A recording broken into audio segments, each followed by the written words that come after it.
नमस्कार, आप देख रहे हैं न्यूज 24। आपके साथ मैं हूं रवि ठाकुर। शुरुआत करते हैं इस वक्त की बड़ी खबर से। बीजेपी नेता उमा भारती ने गैंगस्टर विकास दुबे के एनकाउंटर पर 3 सवाल पूछे हैं।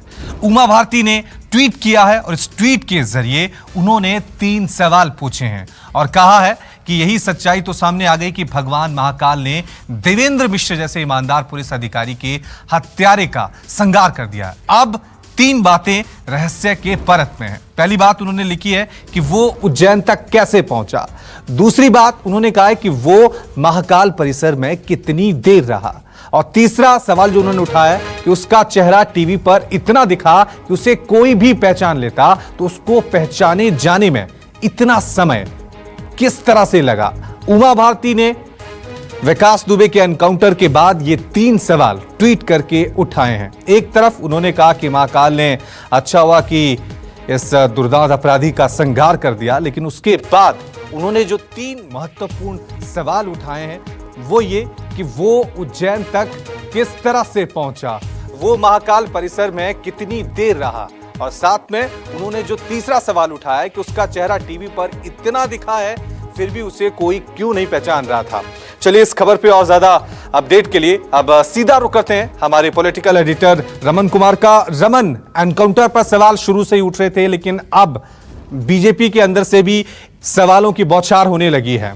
उमा भारती सवाल उठा रही हैं, उज्जैन तक कैसे पहुंचा विकास दुबे। 3 सवाल उन्होंने उठाए हैं। इन सवालों के मायने क्या हैं?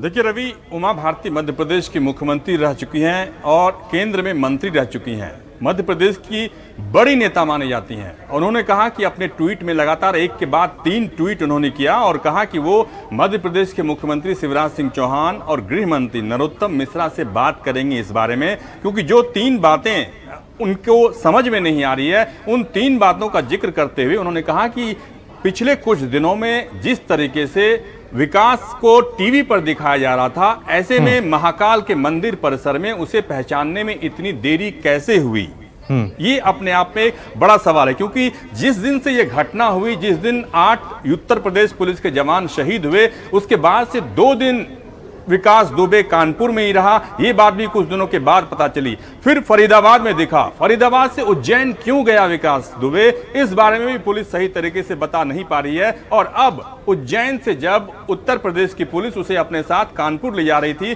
तो कानपुर में मुठभेड़ हुआ और विकास दुबे मारा गया। लेकिन अभी तक जो उज्जैन मंदिर के बारे में उमा भारती ने सवाल उठाया है, उन्होंने सवाल ये उठाया है कि आखिरकार ऐसी परिस्थिति जो सामने आई, उस परिस्थिति के बाद ये सबके मन में उठता है कि वह उज्जैन तक कैसे पहुंचा। जो सवाल हम लोग भी न्यूज 24 भी लगातार पूछ रहा है कि आखिरकार फरीदाबाद से उज्जैन वो कैसे गया। कई राज्यों की सीमा इस बीच में पड़ती है। आखिरकार पूरी तरीके से ये प्रचारित होने के बाद भी कि उत्तर प्रदेश पुलिस की तरफ से वो मोस्ट वांटेड है, उस पर 2.5 लाख का इनाम है, किसी भी राज्य की पुलिस उसे गिरफ्तार या रोक क्यों नहीं पाई और वो सीधा उज्जैन महाकाल के मंदिर पहुंचा, क्योंकि वो महाकाल का भक्त था और इससे पहले भी हर एक साल वो महाकाल जाता था। ये बात उसकी मां ने स्वीकार किया है। ऐसे में महाकाल को किस लिए उसने चूज किया, किस लिए वो उसने कोशिश की कि महाकाल में ही वो आत्मसमर्पण करे, इन सारी बातों के बारे में उमा भारती ने सवाल उठाया है, जिसका जवाब आना चाहिए।